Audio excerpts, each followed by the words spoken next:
Hello दोस्तों, मैं Sujit sir. कैसे हैं आप सभी? आशा है आप सभी स्वस्थ होंगे, प्रसन्न होंगे। आज हम अपने वीडियो में कॉन्स्टिट्यूशनल डिजाइन के पार्ट 3 में हैं।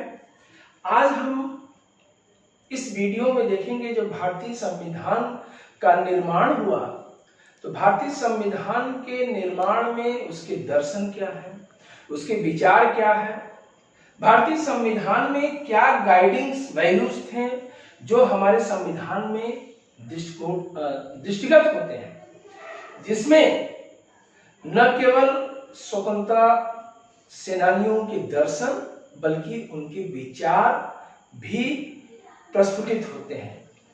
देखिए, कॉन्स्टिट्यूशनल डिजाइन के इस पार्ट में guiding values of the Indian constitution, जो भारतीय संविधान की जो वैल्यूज हैं, जो उसके मूल्य हैं, वो झलकते हैं। The dream and the promise, सपने और जो वादे भारतीय संविधान को बनाने में किया गया था, उसमें भारतीय जननायकों का, जिन्होंने देश को न केवल आजादी दिलाई बल्कि एक बहुत ही सुंदर व्यवस्थित संविधान भी दिया, उनके दर्शन, उनके आइडियाज, उनके वैल्यूज हमारे संविधान में बहुत ही सुंदर ढंग से झलकते हैं। महात्मा गांधी की बात करते हैं तो जैसा कि मैंने बताया था कि भारतीय संवैधानिक सभा का जब गठन जुलाई 1946 में हुआ, तो उस समय जब पाकिस्तान निर्माण की बात हो गई तो 299 मेंबर्स भारतीय संवैधानिक सभा के बनाने में निर्वाचित हुए थे, जो यहाँ के प्रतिनिधि थे, जनता के द्वारा निर्वाचित थे। जनता से मतलब इनडायरेक्ट प्रोसेस से ही हर जगह से, क्षेत्र से निर्वाचित थे। Mahatma Gandhi was not the member of Constituent Assembly, but there were many members who followed his vision. लेकिन उनके मूल्यों को, उनके विचारों को संवैधानिक सभा के 299 मेंबर में अधिकांश लोगों ने फॉलो अप किया, और वह मूल्य, वह दर्शन हमारे संविधान में झलकते हैं। क्या थे संवैधानिक दर्शन हमारे? The realized India from all freedom and patronage, find way to give voice to the poor. Release India from all freedom and patronage. इसका मतलब क्या है कि भारत गुलामी की बेड़ियों से और गुलामी से संबंधित बातों से आजाद है। भारत ये महसूस करता है कि हमें अवसर मिली है अब आजाद भारत में स्वतंत्र काम करने का। इसके अतिरिक्त find way to give voice to the poor, यहाँ के लोग जो गरीब तबके के हैं, उनको ये महसूस हो कि हम स्वतंत्रता पूर्वक जीवन जी रहे हैं। एक अच्छे संविधान के निर्माण में हमारा भी योगदान है, हम भी कहीं न कहीं भागीदार हैं, हमारी सहभागिता सुनिश्चित है समता के आधार पर। तो जाकर के भारत अच्छे अर्थों में आजाद महसूस करेगा और संविधान की वैल्यूज लोगों को समझ में आएगी। जब गरीब को लगेगा कि हमारी भी सहभागिता है, हमारी भी डिग्निटी का इसमें ध्यान रखा गया है। Establish equality in perfect harmony, eliminate untouchability, women's empowerment increase. इसका मतलब ये है कि establish equality in perfect harmony, लोगों के बीच में एक समता की भावना, समानता की भावना और भाईचारे की भावना, परफेक्ट हार्मोनी हो। आपस में रिश्ते सौहार्दपूर्ण होने चाहिए, जिससे लोग एक दूसरे को साथ शेयर कर सके, उठ बैठ सके, मिलजुल सके, और ये लगे कि स्वतंत्र देश के स्वतंत्र जो संविधान बना है भारतीयों के द्वारा बना है, तो भारतीयों के दर्शन है इसमें। और इलिमिनेट अनटचेबिलिटी, जो छुआछूत एक बहुत बड़ी बीमारी है, जो दलित वर्ग को दबा करके रखने की बात है, गरीब तबके को दबा करके रखने की बात है। न कोई छोटा है न कोई बड़ा है। आज से इस संविधान में एलिमिनेट अनटचेबिलिटी, इसकी भी प्रावधान होना चाहिए। वास्तव में महात्मा गांधी जी बच्चों संवैधानिक सभा के मेंबर न होते हुए भी उनकी विचारधाराएं हमारे संविधान में दिखती है। संविधान की जब हम पार्ट्स को पढ़ते हैं, जो हमारे संविधान 22 भाग में बटे, उसमें फंडामेंटल राइट्स की जब बात करते हैं तो एंड ऑफ अनटचेबिलिटी आर्टिकल 17 में है, छुआछूत का, अस्पृश्यता का अंत। एकदम ही उनकी विचारधारा वहां पर गजब की झलकती है। वुमेन एम्पावरमेंट मतलब महिलाओं के सशक्तिकरण की बात बहुत अच्छे से महात्मा गांधी की विचारधारा यहाँ पर है। अगर देखा जाए तो ग्राम पंचायतों के गठन में जो महात्मा गांधी के वैल्यूज थे वो आगे चल करके संवैधानिक संशोधन जब हुआ 73वां 74वां संविधान संशोधन, जिसमें 33% आरक्षण 33% आरक्षण रूरल गवर्नमेंट में वुमेन एम्पावरमेंट को बढ़ाने की बात की गई, तो कहीं न कहीं ये गांधी जी के दर्शन भी वहां पर झलकते हैं। ग्राम पंचायतों को मजबूत करने में अगर महिलाओं की सहभागिता रहेगी और अर्बन एरिया रूरल एरिया में, तो इससे क्या होगा कि हम राजनीतिक रूप से जागरूक होंगे, स्वतंत्र भारत में और सशक्त होंगे और मजबूत होंगे, हमारे लोकतांत्रिक वैल्यूज और स्ट्रांग होंगे जब वुमेन्स एम्पावरमेंट को बढ़ाया जाएगा।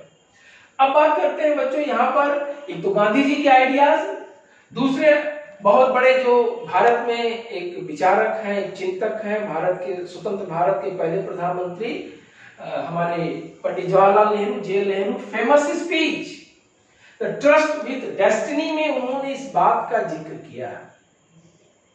आपके बुक में पूरी उनकी स्पीच है, आप बुक देखिएगा। ट्रस्ट विद डेस्टिनी के रूप में है कि जिस तारीख को भारत 15 अगस्त 1947 को आजाद होता है, तो वहां पर एक बात कही जाती है कि ट्रस्ट विद डेस्टिनी में ये बात कही गई कि भारत आज आजाद हुआ है किन मूल्यों को लेकर के, किन बातों को लेकर के, कैसे आजाद हुआ है। इसमें एक बात कही गई ट्रस्ट विद डेस्टिनी में कि जब सारी दुनिया सो रही होगी, एक नए प्रभात का सवेरा भारत में होगा, लेकिन भारत आज आजाद हो चुका होगा। एक लंबी प्रसव पीड़ा के बाद जब देश आजाद होगा, तो हमें इतिहास के अतीत के उन पन्नों को भुलाना है जो हमें कमजोर करता है। हमें लाखों करोड़ों आबादी के आंसुओं से, उनके आंसुओं को पोंछना है, और तब होगा जब देश से दरिद्रता, अशिक्षा, भूखमरी दूर होगी, तब वास्तव में भारत निश्चित रूप से स्वतंत्र होगा, निश्चित रूप से आजाद होगा, तब जाकर के सच्ची आजादी मिलेगी। ये बात ट्रस्ट विद डेस्टिनी में पंडित जवाहरलाल नेहरू की बात थी। अगले जो बहुत बड़े थिंकर्स हमारे डॉक्टर भीमराव अंबेडकर, एक बड़े कानूनविद, शिक्षाविद, समाज सुधारक, ड्राफ्टिंग कमेटी की चेयरमैन, कॉन्स्टिट्यूंट असेंबली जब बनी तो ड्राफ्टिंग करने की जिम्मेदारी डॉक्टर भीमराव अंबेडकर को दी गई। इनकी विचारधारा यह थी कि जो डिस्क्रिमिनेशन है, जो भेदभाव है दलितों के साथ, वो समाप्त हो।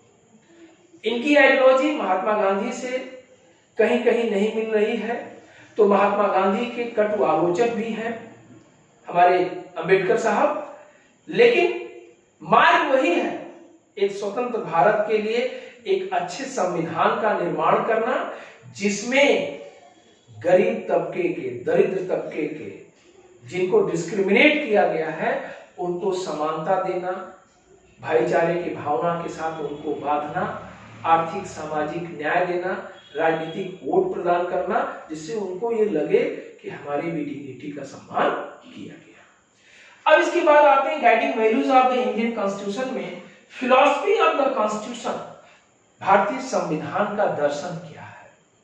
भारतीय संविधान के दर्शन में बच्चों जब बात करते हैं तो इसमें सीधी सी बात है कि पूरे भारतीय संविधान के दर्शन को दो भागों में बांट सकते हैं, जो संविधान में दृष्टिगत होता है। पहला तो वो विचारक जिन्होंने देश को आजाद करने में, संविधान बनाने में अपनी बहुत बड़ी कुर्बानी दी है, और दूसरा जो प्रस्तावना में ही झलकता है। जैसे अमेरिका का संविधान बना, यूनाइटेड स्टेट्स ऑफ अमेरिका, तो उसकी पूरी बात उसके प्रियम्बल में ही है। उसी प्रकार भारत के संविधान का दर्शन भी हमारे प्रस्तावना में ही दिया है। We the people of India से जो स्टार्ट होती है, हम उसी प्रस्तावना के कुछ महत्वपूर्ण शब्दों की यहाँ व्याख्या करेंगे, जो पूरे संविधान को प्रतिबिंबित करता है, परिलक्षित करता है, एकदम स्पष्ट कर देता है कि हमारा संविधान कैसा है। We the people of India, यहां कहने का मतलब है हम भारत के लोग, अर्थात हम भारत के लोग भारत के संविधान का हम प्रतिनिधित्व करते हैं। भारतीय संविधान किसी की गुलाम नहीं है, हम आजाद हैं। हमारे ऊपर जो जिम्मेदारी दी गई है उसको अच्छे से निभाना है। प्रतिनिधित्व हमें प्रदान की गई है, इसका मतलब यह है कि गुलामी नहीं है हमारे अंदर। और दूसरी बात यह कही गई कि हमारे जो प्रतिनिधि हैं वो बाहर से आयातित नहीं है, वो देश के हैं जिनको हमने चयन करके भेजा है। इसके बाद जब बात आती है सोवरेन की, अर्थात प्रभुत्व संपन्न, भारत एक स्वतंत्र प्रभुत्व संपन्न राष्ट्र है। इस पर आप कोई विदेशी हुकूमत नहीं है। With the people of India मतलब भारत के लोगों के द्वारा बनाया गया, भारत के लोगों के द्वारा बनाया गया, भारत के लिए बनाया गया, जिसमें कोई विदेशी शासन सत्ता नहीं है, विदेशी दबाव नहीं है। विदेशी दबाव के साथ साथ कोई विदेशी नियम कानून हमारे देश पर लागू नहीं होते हैं। हम भारतीयों का कानून भारतीयों के द्वारा बनाया गया, डेमोक्रेटिक है, जो लोकतांत्रिक है, जो सभी को लेकर के चलता है, जिसमें जनता की भागीदारी सहभागिता स्पष्ट दिखती है। सेकुलर है, धर्मनिरपेक्ष, बाद में शब्द का संशोधन करके इसको बनाया गया पंथ निरपेक्ष। पंथ निरपेक्षता का मतलब सभी लोग अपने धर्म को मानने के लिए स्वतंत्र हैं, अबाध रूप से इसको मान सकते हैं। और अबाध रूप से जब इसको मान सकते हैं, इसको एक्सेप्ट कर सकते हैं, राज्य का कोई ऐसा धर्म नहीं होगा जो कहीं से आरोपित होगा, जो कहीं से किसी धर्म को बढ़ाया देगा, बल्कि राज्य का कोई अपना धर्म नहीं है। राज्य सभी धर्म के लोगों की चलने की बात करेगा, सर्वधर्म समभाव की बात होगा। हर व्यक्ति आजाद है, वो अपने ढंग से किसी भी धर्म का चयन कर सकता है। क्योंकि हमारे देश के विभाजन में पाकिस्तान का जन्म धर्म के आधार पर इस्लामिक राष्ट्र के रूप में हुआ था, लेकिन भारत का जन्म पंथ निरपेक्ष धर्म निरपेक्षता के आधार पर हुआ था, सर्वधर्म समभाव के आधार पर हुआ था। हर नागरिक स्वतंत्र है किसी भी धर्म को स्वीकार करने की। इसके बाद आती है रिपब्लिक, अर्थात गणतंत्र की बात आती है। रिपब्लिक का मतलब हमारे कॉन्स्टिट्यूशन का जो head of the constitution president होता है बच्चों, वो हेड के सिस्टम से नहीं है। जब हम ब्रिटेन की संविधान की बात करते, ब्रिटेन के संविधान की बात करते तो वहां कॉन्स्टिट्यूशनल मोनार्की है, वहां रानी हो या राजा हो, एक वंशानुगत सिस्टम से चला आ रहा है। लेकिन भारत में ऐसा नहीं, हमारा जो हेड ऑफ द कॉन्स्टिट्यूशन होगा वो इलेक्टेड होगा, वो चयनित होगा, उसका चुनाव होगा, वो निर्वाचित होगा, तब जाकर के वो हेड ऑफ द कॉन्स्टिट्यूशन होगा। गणतंत्र, भारतीय गणतंत्र का मतलब यह है, वंशानुगत नहीं होगा, जैसा कि ब्रिटेन के संविधान में दिखता है। जस्टिस, न्याय सबके साथ होगा, गरीब अमीर के आधार पर नहीं, जाति धर्म के आधार पर नहीं। Right to equal before law, nobody can discriminate behalf of the sex, religion, caste etcetera, everybody equal to law, कानून के समक्ष सभी समान हैं। लिबर्टी, इक्वलिटी, फ्रेटर्निटी, लिबर्टी आजादी, इक्वलिटी समानता, फ्रेटर्निटी बंधुत्व की भावना, जो फ्रांस की क्रांति का मेन थीम था बच्चों। हमारे संविधान में भी है आजादी, हम आजाद मुल्क के निवासी हैं, हम आजाद देश में कहीं पर भी कोई भी व्यापार व्यवसाय कर सकते हैं, चयन कर सकते हैं, समता के साथ रहना, समानता के साथ रहना, एक दूसरे के साथ मिलजुल करके रहना। कानून सबके लिए बराबर है, उसमें कोई भेदभाव नहीं होगा, चाहे वो वोट करने की राइट हो। एक व्यक्ति की जो वोट की, जो एक निम्न व्यक्ति का जो समान व्यक्ति है, निम्न से अभिप्राय यहाँ एक समान व्यक्ति है जिसकी इनकम बहुत कम है, उसकी वोट की वैल्यू जो होगी वही एक प्रेसिडेंट या प्राइम मिनिस्टर की वोट की वैल्यू होगी। ऐसी बात हमारे संविधान में दिखाई दी। फ्रेटर्निटी, भाईचारा के साथ रहेंगे, जो ब्रिटिश हुकूमत के दौर में या उसके पहले देखने को नहीं मिलता। हम छोटे बड़े के आधार पर ऊंच नीच की भावनाएं हमारे संविधान में नहीं होगी। इसके बाद हमारा संविधान संविधान सभा द्वारा बच्चों 26 नवंबर 1949 को स्वीकार किया गया और 26 जनवरी 1950 को पूरे देश में लागू हुआ और तभी से हम रिपब्लिक डे के रूप में 26 जनवरी को आज भी मनाते हैं। ये भारतीय संविधान का दर्शन है, भारतीय संविधान की प्रस्तावना है। अब हम इसमें बात करेंगे संविधान को बनाने में कुछ महत्वपूर्ण हस्तियों ने अपना योगदान दिया है, उनके विषय में बात करेंगे। हमने महात्मा गांधी के विषय में देख लिया, पंडित जवाहरलाल नेहरू के विषय में देख लिया, डॉक्टर भीमराव अंबेडकर की चर्चा कर चुके हैं। इसके बाद सब इंपॉर्टेंट पर्सनालिटीज अदर, जैसे सरदार वल्लभ भाई पटेल, अबुल कलाम आजाद, एच.सी. मुखर्जी, श्यामा प्रसाद मुखर्जी, मणिकलाल मुंशी, सरोजिनी नायडू, ये संवैधानिक सभा के ऐसे सदस्य हैं जिनके बल पर हमारे संविधान का निर्माण हुआ और स्वतंत्र देश में हम स्वच्छंद सांस ले सकते हैं, ले रहे हैं, अपने ढंग से अपना व्यापार व्यवसाय का चयन करते हैं और आजाद जिंदगी जीते हैं। तो कहीं न कहीं इनके मूल्य है और इनकी कुर्बानी है, उनकी त्याग तपस्या के बल पर ही हम आज यहाँ पर महसूस कर रहे हैं आजाद देश के आजाद। तो बात आती है पहले वल्लभ भाई पटेल की। तो वल्लभ भाई पटेल का जन्म 1875 और उनका डेथ 1950 को हुआ। सबसे बड़ी बात है इनका integration, national integration of India को एक करने में बहुत बड़ा योगदान था बच्चों। बिस्मार्क ऑफ इंडिया इनको कहा जाता है, आयरन मैन ऑफ इंडिया कहा जाता है। Integration of the over 500 princely state, देशी रियासतों के एकीकरण में इनका बहुत बड़ा योगदान है, जिसकी वजह से आज इनको आयरन मैन ऑफ इंडिया कहा जाता है। देशी रियासतें मतलब ब्रिटिश इंडिया थी और ये प्रिंसली स्टेट थे बच्चों। 500 से ऊपर रियासतें थी। जम्मू कश्मीर और जूनागढ़ हैदराबाद के बाद अतिरिक्त सारे रियासतों का विलय हो गया, लेकिन इनके विलय करने में एक लंबा पापड़ बेलना पड़ा, जिसमें पटेल जी की सूझबूझ के बल पर ही संभव हुआ। और जब देश आजाद होता है बच्चों, स्वतंत्र भारत के पहले डिप्टी प्राइम मिनिस्टर, स्वतंत्र भारत के पहले home minister, Indian national Congress के लीडर और पंडित जवाहरलाल नेहरू के कैबिनेट में मिनिस्टर और डिप्टी प्राइम मिनिस्टर भी बने। इसके अतिरिक्त इनके योगदान को देखते हुए 2018 में स्टैचू ऑफ यूनिटी गुजरात में बनाई गई, जो वर्ल्ड की टॉलेस्ट स्टैचू है। इनके जन्म दिवस को 31 अक्टूबर को नेशनल इंटीग्रेशन डे के रूप में, राष्ट्रीय एकता दिवस के रूप में मनाया जाता है और 1990 में इन्हें भारत रत्न से सम्मानित किया गया।